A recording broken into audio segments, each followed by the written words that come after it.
નમસ્કાર વિદ્યાર્થી મિત્રો, ઓનલાઈન એજ્યુકેશન સિસ્ટમમાં આપ સૌનું હું ચિરાગ જીવાણી હાર્દિક સ્વાગત કરું છું.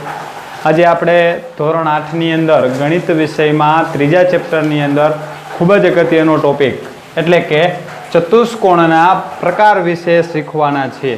તો આપણી પાસે અત્યાર સુધીમાં કેટલા પ્રકારના ચતુષ્કોણ આવે છે તેની આપણે માહિતી મેળવવાની છે. અગાઉના ધોરણની અંદર આપણે પહેલો ચતુષ્કોણ તમે શીખી ગયા છો, ચોરસ. તમે શીખી ગયા છો કેવો આકાર કીધો? ચોરસ. બીજો તમારી પાસે પ્રકાર છે જે તમે શીખી ગયા છો એ છે લંબચોરસ. ત્રીજો જે પ્રકાર આપ્યો છે તમારી પાસે એ ત્રીજા પ્રકારનું નામ છે તમારી પાસે ત્રીજો પ્રકાર આપ્યો છે એ સમબાજુ ચતુષ્કોણ. કેવો પ્રકાર આપ્યો છે? તો કે સમબાજુ ચતુષ્કોણ.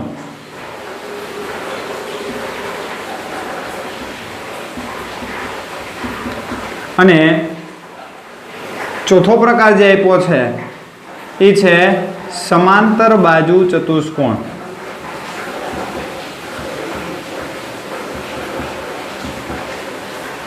હજી બે પ્રકાર છે, પતંગાકાર અને સમલંબ ચતુષ્કોણ.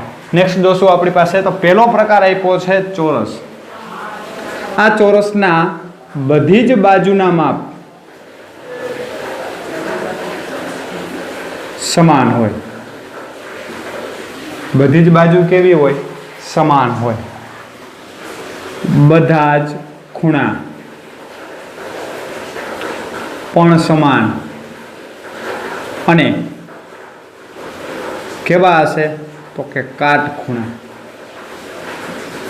કાટખૂણા એટલે કે બધા એરિયા કેટલાના હશે?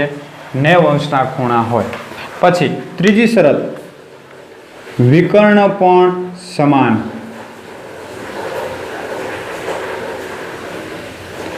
આવા લક્ષણ દેખાય એટલે આ લક્ષણ રહ્યા ચોરસ ચતુષ્કોણના હોય.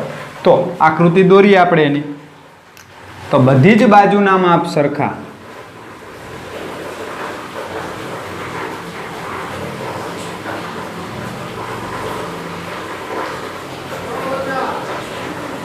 A B C D.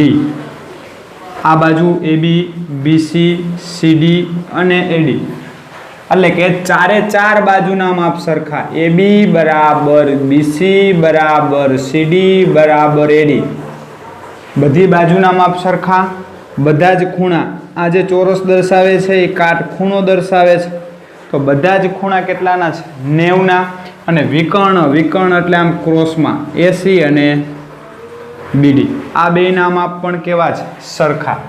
તો કે ખૂણો A બરાબર ખૂણો B બરાબર ખૂણો C બરાબર ખૂણો D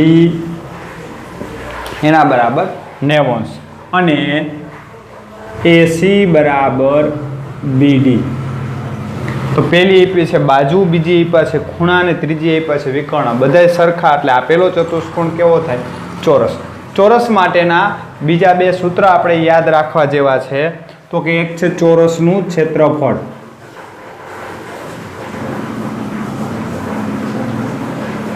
તમને બધાને આવડે જ છે.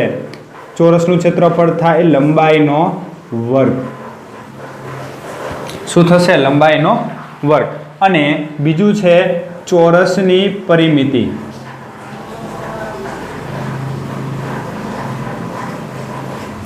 એ ચોરસની પરિમિતિ એટલે કે ચારે બાજુનો સરવાળો. તો ચારે બાજુ સરખી છે એટલે કે 4 વખત લંબાઈ. એટલે એને નામ આપી દઈએ આપણે 4L. આ વાત કરી ચોરસની. હવે આપણે આગળ વાત કરીએ. બીજો પ્રકાર આપ્યો છે તમને લંબચોરસ. બીજો પ્રકાર કયો આપ્યો છે તમને? લંબચોરસ. તો જો એમાં ખાસ સામેની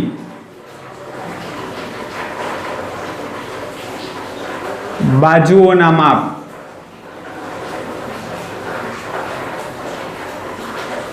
સમાન.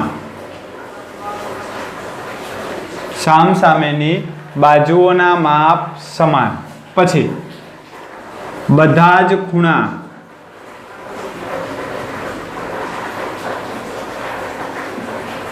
સમાન. અને બધા ખૂણા કેવા હશે તો કે કાટખૂણા. કાટખૂણા એટલે કે 90 અંશ. અને ત્રીજી શરત એટલે કે વિકર્ણ પણ સમાન.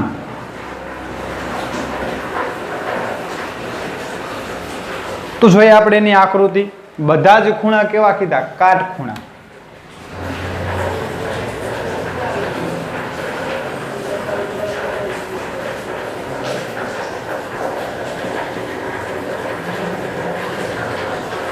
સામેની બાજુ AB ની સામેની બાજુ કઈ થાય? CD.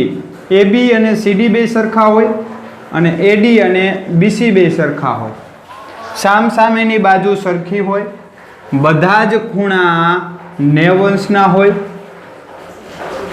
બધા જ ખૂણા કેટલાના હોય?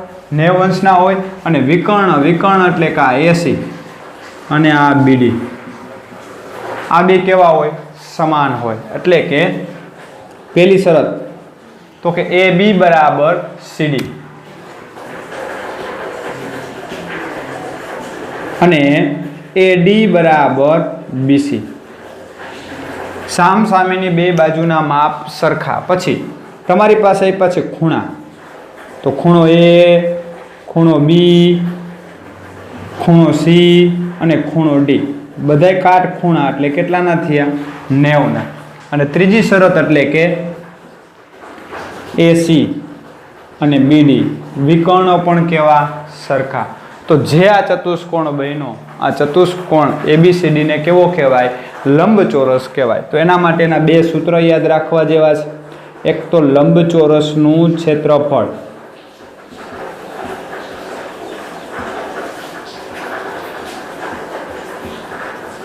તો લંબચોરસનું ક્ષેત્રફળ થાય લંબાઈ ગુણ્યા પહોળાઈ. લંબચોરસનું ક્ષેત્રફળ થાય લંબાઈ ગુણ્યા પહોળાઈ. અને પરિમિતિ એટલે બે વખત લંબાઈ થાય ને બે વખત પહોળાઈ થાય. તો બે મેં કોમન લઈ લઉં એટલે 2 કૌંસમાં લંબાઈ પ્લસ પહોળાઈ. તો આ એના ક્ષેત્રફળ અને પરિમિતિનું સૂત્ર હતું. હવે જે ત્રીજો પ્રકાર છે એ ચોરસ સાથે સંલગ્ન છે. તો શું આપ્યું છે? તો કે સમબાજુ ચતુષ્કોણ. કેવું છે? સમબાજુ ચતુષ્કોણ. ખાસ યાદ રાખજો, ચોરસ જેવા જ ગુણ છે, થોડો ઘણો ફેરફાર થશે. તો પેલો ગુણ છે બધી જ બાજુના માપ સરખા.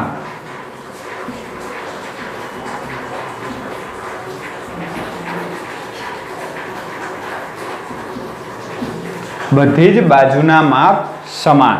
પછી આવે ખૂણા. તો ખૂણામાં એવું જરૂરી નથી કે બધાય ખૂણા સરખા હોય. બધાય ખૂણા સરખા હોય પણ સામેના ખૂણાની જોડ પૂરક કોણ હોય. પૂરક કોણ એટલે કે બે ખૂણાનો સરવાળો રહ્યો એ કેટલો થઈ જાય? પાસેના બે ખૂણાની જોડ. પાસે જે આપ્યા હોય એ બે ખૂણાની જોડ રહી એ કેવી હશે? 180 થાય. એટલે કે એકબીજાની પૂરક કોણ હોય. પાસેના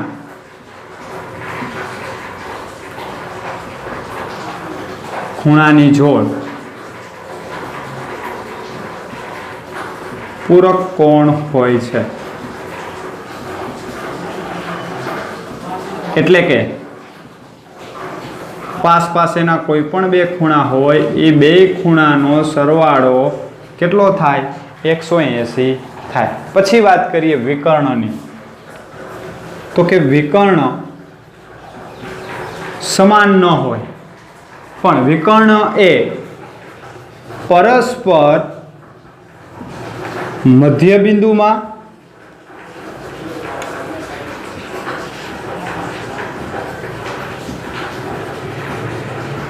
અને કાટખૂણે દુભાગે, કાટખૂણે છેદે. શું કીધું છે? કે વિકર્ણ એ પરસ્પર મધ્યબિંદુમાં અને કાટખૂણે દુભાગે છે. જોઈએ આપણે બધી જ બાજુના માપ સરખા. આટલું માપ, એટલું જ આ માપ, એટલું જ આ માપ અને એટલું જ આ માપ. તો અહીંયા નામ આપી દે એ, બી, સી અને ડી. તો બધી જ બાજુના માપ કેવા કીધા? સરખા. તો બધી બાજુના માપ સરખા થઈ ગયા. પછી તમને કીધું પાસ પાસેની ખૂણાની જોડ. એની સાથે બી હોય તો આ બેનો સરવાળો 180, બીની સાથે સી હોય તો આ બેનો સરવાળો 180, પછી ડીની સીની સાથે ડી હોય તો એ બેનો સરવાળો 180, એ જ રીતે એની સાથે ડી હોય તો એનો પણ સરવાળો 180. પછી બીજી વાત કરીએ કે વિકર્ણ પરસ્પર. તો વિકર્ણ એટલે કે એસી અને બીડી. તો વિકર્ણ એટલે આ ક્રોસ એસી અને આ બીડી. તો આ બે જ્યાં છેદે છે અહીંયા શું બનાવે છે? કાટખૂણો બનાવે છે. શું બનાવે છે? કાટખૂણો. અને આ બે ભાગનું માપ અને આ ઉપલા બે ભાગનું માપ કેવું હોય? સરખું હોય. તો બધી બાજુના માપ સરખા. પછી શું કીધું? પાસ પાસેના ખૂણાની જોડ પૂરક હોય છે. નેક્સ્ટ કે વિકર્ણ પરસ્પર મધ્ય બિંદુમાં ને ક્યાં છેદે? તો કે કાટખૂણે છેદે છે. પછી જોવું જોઈએ ચોરસ અને સમબાજુમાં ફેર કેટલો? ચોરસમાં છે બધી બાજુના માપ સરખા હોય, જ્યારે ચોરસમાં બધી બાજુના માપ સરખા હોય, જ્યારે સમબાજુમાં બધી બાજુના માપ સરખા હોય. પરંતુ બધા જ ખૂણા કેવા કીધા? સમાન. તો અહીંયા સમાન હોતા નથી. તો આનો મતલબ એવો થાય કે સમબાજુ ચતુષ્કોણ એ ચોરસ નથી. સમબાજુ ચતુષ્કોણ એ ચોરસ નથી, કારણ કે ચોરસના ગુણ નથી ધરાવતા. પણ ચોરસ એ સમબાજુ ચતુષ્કોણ છે. ચોરસ એ સમબાજુ ચતુષ્કોણ છે. એટલે કે સમબાજુ એ ચોરસ નથી. અને ચોરસ તો કે ચોરસ એ સમબાજુ છે. ખાસ યાદ રાખજો. તો છેલ્લો આપણે પ્રકાર જોઈએ ચોરસનું સમબાજુ ચતુષ્કોણનું ક્ષેત્રફળ.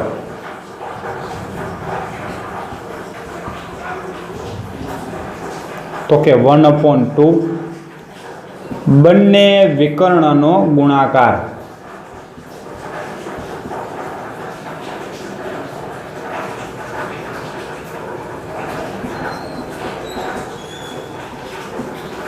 બંને વિકર્ણનો ગુણાકાર.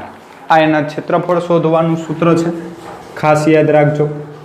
1/2 બંને વિકર્ણનો ગુણાકાર. 1/2 બંને વિકર્ણ એટલે કે એસી ગુણ્યા બીડી. નેક્સ્ટ આપણે ચોથા ચતુષ્કોણની વાત કરીએ તો કે સમાંતર બાજુ ચતુષ્કોણ. આ સમાંતર બાજુ ચતુષ્કોણ કેને કહેવાય? તો જોઈએ. જે છે એ લંબચોરસની સાથે સરખાવી શકાય. તો કે સામસામેના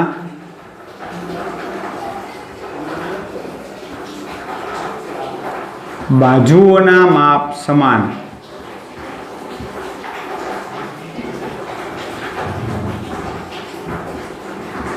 સામસામેની બાજુઓના માપ સમાન. પછી બીજી શરત ખૂણાની. તો કે સામસામેના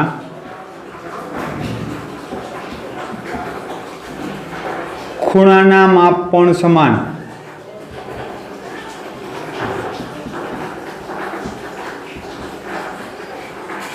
સામસામેના ખૂણાઓ પણ સમાન. પછી વિકર્ણ પરસ્પર મધ્ય બિંદુમાં છેદે. સમાન ન હોય પણ વિકર્ણ પરસ્પર મધ્ય બિંદુમાં છેદે. અને પાસ પાસેની ખૂણાની જોડ. પાસ પાસેના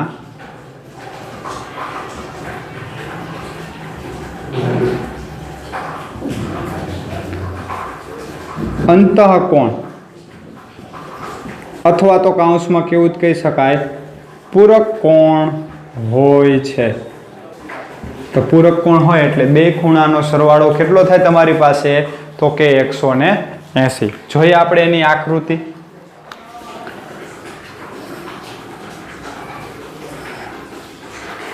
એક ભૂલાઈ ગયું છે બાય મિસ્ટેક. સામસામેની બાજુઓના માપ સમાન અને કેવી હોય છે? તો કે સમાંતર. આ ખાસ યાદ રાખજો.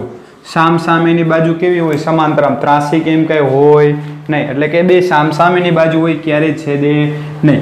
આ બાજુ છે તો એ બાજુને સમાંતર અહીંયા નીચે આપેલી હોય ક્યારે બે ભેગી થાય નહીં, અને આ બાજુ છે એને સમાંતર અહીંયા આપેલી હોય તો જો સમાંતર બાજુથી બનતા ચતુષ્કોણને સમાંતર બાજુ ચતુષ્કોણ કહેવાય. નામ આપી દઈએ આપણે A, B, C અને D. શું કીધું મેં તમને? સામ સામેની બાજુઓના માપ સમાન. તો સામ સામે એટલે કે AB અને CD બે સરખા, AD અને BC બે સરખા, એટલે કે સામ સામેની બાજુના માપ સમાન અને કેવી છે? સમાંતર. સમાંતર હોય એટલે કોઈ દી એકબીજાને છેદે નહીં. પછી શું કીધું? સામ સામેના ખૂણાના માપ પણ સરખા. તો A ની સાથેનો સામેનો ખૂણો કયો થાય? C. એ પણ સરખો થાય. અને D ની સામેનો ખૂણો કયો થાય? B. એ પણ કેવા થાય? સરખા. માની લો આ 30 હોય તો આનું માપ પણ કેટલું થાય? 30 જ થાય. પછી આગળ નેક્સ્ટ શું કીધું છે કે વિકર્ણ પરસ્પર મધ્ય બિંદુમાં છેદે. તો વિકર્ણ આપણી પાસે અહીંયા આપ્યા છે AC અને એક વિકર્ણ આપ્યો છે તમને BD. એ બે ક્યાં છેદે? તો કે મધ્ય બિંદુમાં. એટલે કે આ બે ભાગ સરખા હોય, આનું માપ 5 હોય તો આનું માપ 5 જ થાય અહીંયાથી, અને આનું માપ 2 હોય તો નીચેનું માપ પણ કેટલું થાય? 2 થાય. તો આ જે આકાર બન્યો એને સમાંતર બાજુ ચતુષ્કોણ કહેવાય. તો સમાંતર બાજુ ચતુષ્કોણનું ક્ષેત્રફળ શોધવાનું આવે તો કે ક્ષેત્રફળ બરાબર પાયો ગુણ્યા વેધ. શું આવશે? પાયો ગુણ્યા વેધ. ખાસ યાદ રાખજો, સમાંતર બાજુ ચતુષ્કોણના ક્ષેત્રફળનું સૂત્ર થાય પાયો ગુણ્યા વેધ. ઓકે, નેક્સ્ટ આપણે જોઈએ બીજા બે પ્રકાર. તો કે તમારી પાસે આપ્યું છે સમલંબ ચતુષ્કોણ. તો સમલંબ ચતુષ્કોણમાં કંઈ જ નથી. તો કે સમલંબ ચતુષ્કોણમાં કોઈ બે બાજુની જોડ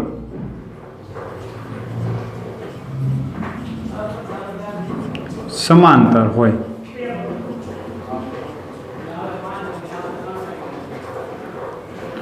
કોઈ બે બાજુની જોડ કેવી થવી જોઈએ? સમાંતર થવી જોઈએ.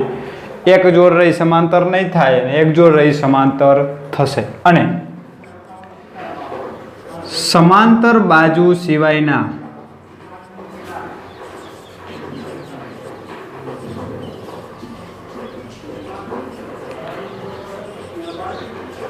બાજુના અંત્ય બિંદુએ બનતા ખૂણા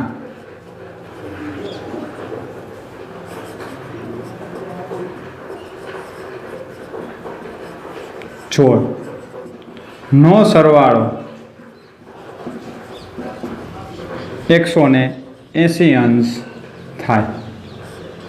આ બે શરત યાદ રાખવાની. શું કીધું છે? કોઈ પણ એક જોડ કેવી થવી જોઈએ? સમાંતર. માની લ્યો આ છે તો એની અરે સમાંતર અહીંયા ક્યાં કામ થાય? એક મેં મોટી લીધી છે, એક મેં કેવી લીધી છે? નાની લીધી છે. તો આને જોડવામાં આવે તો આને કહેવાય સમલંબ ચતુષ્કોણ. હવે તમને એમ થાય કે મારે એવી રીતના જ દોરવો, તો એક તમારી પાસે નાની બાજુ છે, એક તમારી પાસે મોટી બાજુ છે, બે કેવી છે? સમાંતર. હવે આ બેને જોડી દો સમાંતર સિવાયની, તો આ પણ એક સમલંબ ચતુષ્કોણની આકૃતિ છે. તો અહીંયા નામ આપી દે A, B, C અને D. ઓકે, એ જ રીતે અહીંયા નામ આપી દે A, B, C અને D. તો અહીંયા AB અને CD સમાંતર છે. સમાંતર એટલે ઊભા બે લીટા કહેવાય. સમાંતર એટલે ઊભા બે લીટા. એ જ રીતે અહીંયા AB અને AB અને CD એ પણ કેવા થશે? બે સમાંતર. અને આ ખૂણાની જોડ A અને D, આ બેનો સરવાળો 180 થાય. એ જ રીતે આ બેની જોડ B અને C, એ બે સરવાળો કેટલો થાય? 180 થાય. તો આપણને એવો પ્રશ્ન થાય કે સમલંબ ચતુષ્કોણ ચોરસ રહ્યો સમલંબ ચતુષ્કોણ કહેવાય? તો કે હા, કારણ કે એક બાજુની જોડ કેવી થઈ? સમાંતર, અને બાકીના બેનો સરવાળો 180. તો ચોરસ સમલંબ તો કે છે, પણ સમલંબી ચોરસ નથી. ઉલટું ન હોય. એ જ રીતે લંબચોરસ સમલંબ છે। એ જ રીતે સમબાજુ, તો સમબાજુમાં પણ સેમ હિયર કે બે બાજુ કેવી થઈ જશે, મોસ્ટ ઓફ સમાંતર જ થશે, કારણ કે બધી બાજુ કેવી થઈ છે, સરખી, બરાબર। તો ઈ પણ કેવો થશે, તો કે સમલંબ ચતુષ્કોણ છે। ઈ પણ કેવો થઈ જશે, સમલંબ ચતુષ્કોણ છે। ગોળ બાકી રહ્યો હવે સમાંતર બાજુ ચતુષ્કોણ। તો સમાંતર બાજુ ચતુષ્કોણ રહ્યો ઈ પણ કેવો થાય, સમલંબ ચતુષ્કોણ થાય। એટલે કે દરેક પ્રકારના ચતુષ્કોણ રહ્યા એ સમલંબ ચતુષ્કોણના ઉદાહરણ છે। સમલંબ ચતુષ્કોણ રહ્યો એ એકબીજા એકે પ્રકારનો ચતુષ્કોણ નથી। હવે સેમ હિયર પછીનો જે દાખલો આપ્યો છે તમારી પાસે ખૂબ જ અગત્યનો છે। એ એવું કહેવા માંગે છે કે પાસ પાસેની કોઈ બે પાસ પાસેની જોડ સમાન હોય છે,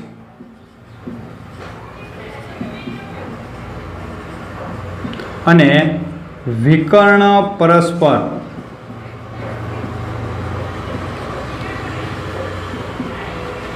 કાટખૂણે દુભાગે એટલે કે છેદે છે। શું કીધું છે, કોઈ પણ પાસ પાસેની કોઈ બે પાસ પાસેની જોડ કેવી થાય, સમાન। કોઈ બે પાસ પાસેની લેવાની, માની લ્યો આ એ માંથી પસાર થતી એક એ બી અને એક એ ડી છે, તો આ બે જોડ કેવી થઈ ગઈ, સરખી। પાસ પાસેની કોઈ પણ બે જોડ, અહીંયાથી એક નીચે બનશે સી પાસે, તો આ બે કેવી થાય, સરખી। તો પાસ પાસેની કોઈ પણ બે જોડ સરખી થાય તો એને પતંગાકાર ચતુષ્કોણ કહેવાય। અને મેં તમને કીધું એમ કે વિકર્ણ પરસ્પર ક્યાં છેદે, તો કે મધ્ય બિંદુમાં છેદે। તો આ તમારા પ્રકાર થઈ ગયા। હવે તમારી પાસે સમલંબ ચતુષ્કોણનું ક્ષેત્રફળ પૂછે,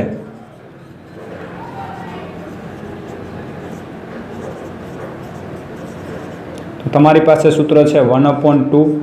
આ લંબ અંતર, આ લંબ અંતર એટલે કે સમાંતર જે બે બાજુ આપી હોય એ બે વચ્ચેનું અંતર, અથવા તો એને બીજું પણ કહેવાય વેધ, યાદ રાખવા માટે છે। અને એને ગુણ્યા સમાંતર બાજુનો સરવાળો,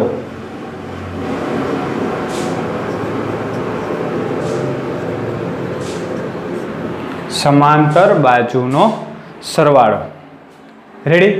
એ જ રીતે આમાં પણ શું થશે તમારી પાસે, તો કે જેમ તમે સમાંતર બાજુ ચતુષ્કોણનું સૂત્ર લખો છો પાયો ગુણ્યા વેધ, એવી જ રીતે, કારણ કે અહીંયા બે ત્રિકોણ બન્યા 1/2 પાયો ગુણ્યા વેધ, અહીંયા બે ત્રિકોણ બનશે 1/2 પાયો ગુણ્યા વેધ। તો અહીંયા પણ તમારી પાસે પતંગાકાર